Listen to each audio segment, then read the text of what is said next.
ফু পরীক্ষা করুন, সর্দি কাশি থেকে নিজেকে বাঁচিয়ে তুলুন।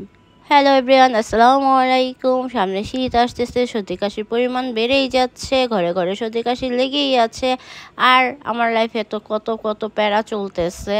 আমি চাই না আমার আশেপাশে যারা আছে তাদের এই ধরনের প্যারা থাকুক। আজকে আমি আপনাদের একটা গুরুত্বপূর্ণ ইনফরমেশন দিতে এসেছি, শুনুন। আমাদের বাংলাদেশে একটা ভুল ধারণা হচ্ছে সর্দি কাশি লাগলেই হচ্ছে মেডিসিন ডিপার্টমেন্টে যাও, সেখানে পরীক্ষা করো, এত পরীক্ষা করো, কিন্তু রেজাল্ট সবসময় ভালো পাওয়া যায় না। আমি নিজে এটা ভুক্তভোগী, অনেক বছর ধরে ঠান্ডা কাশিতে ভুগতেছি।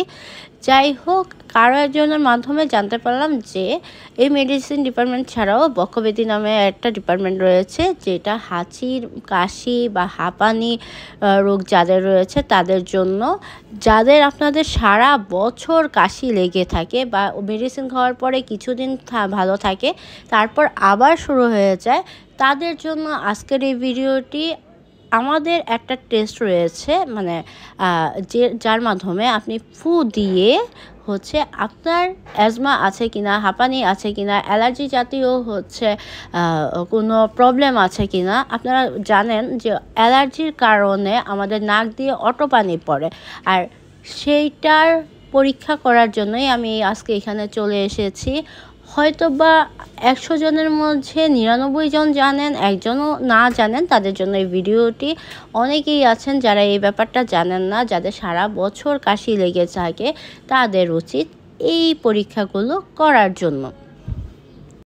আজকে যে টেস্টটা করতে গিয়েছি আমি ধানমন্ডিতে, আর এটা ফু দিয়ে করতে হয়। ফুয়ের মাধ্যমে আপনার শ্বাসনালীতে অ্যাজমা, অ্যালার্জি আছে কিনা তা পরীক্ষা করা হবে। একজন ব্যক্তির 80% শ্বাসনালী যদি থাকে, ঠিক থাকে, তাহলে তার শ্বাসনালী সুস্থ। কিন্তু 80%-এর নিচে যদি চলে আসে, তাহলেই তার অ্যাজমা বা বিভিন্ন রোগে আক্রান্ত হয়ে থাকে। আজকে আমি যেখানে গিয়েছিলাম সেইখানে একটা মনিটর রয়েছে, আপনি ফু দিবেন, তারা সেই ফুয়ের মাধ্যমে আপনার কত % শ্বাসনালী ঠিক আছে তারা পরীক্ষা করে থাকে। অনেক মানুষ আছে যারা সাধারণত একটু ধুলাবালিতে গেলে, তারপরে শীতের দিনে ঠান্ডা লাগলে বা এমনিতেই বাতাস লাগলে প্রচুর কাশি হয়ে থাকে। তাদের জন্য এই টেস্টটা, আপনারা চাইলে এই টেস্টটা করতে পারেন। এটা ধানমন্ডি, মহাখালী বিভিন্ন জায়গায় রয়েছে। আমি ধানমন্ডিতে করেছিলাম।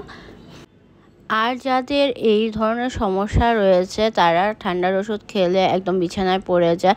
আসলে সর্দিটা একদম নর্মালভাবে আমাদের দেখা হয়ে থাকে। আসলে সর্দি কিন্তু নর্মাল না, এটা খুবই কষ্টকর একটা বিষয়। আর বাংলাদেশের যেহেতু ধুলাবালির অবস্থা অনেক খারাপ, রাস্তায় হচ্ছে প্রচুর ধুলোবালি, সেই কারণে বাংলাদেশের প্রায় প্রতিটি ঘরেই দেখা যাচ্ছে সর্দি কাশিজনিত রোগ দিন দিন বৃদ্ধি পাচ্ছে, আর যার ফলে অ্যাজমার পরিমাণ বৃদ্ধি পাচ্ছে। আপনারা যারা এই সমস্যায় ভুগতেছেন, তাদের আশেপাশে যেই হসপিটালে রয়েছে, বক্ষব্যাধি হসপিটাল বা বক্ষব্যাধি ডিপার্টমেন্ট রয়েছে, সেখানে গিয়ে টেস্ট করান। আমার মনে হয় আপনারা ভালো একটা রেজাল্ট পাবেন। আর সময় থাকতে যে কোনো জিনিসই চিকিৎসা করলে আপনি সুস্থ হতে পারেন, সুস্থ একটা লাইফ লিড করতে পারেন। কিন্তু সময় যত বেড়ে যাবে, তখন দেখা যাবে যে আপনি চাইলেও ভালো কোনো রেজাল্ট এনে দিতে পারবেন না। আর এই যে দেখুন, উনি আমাকে অনেক কিছু বোঝানোর চেষ্টা করতেছে।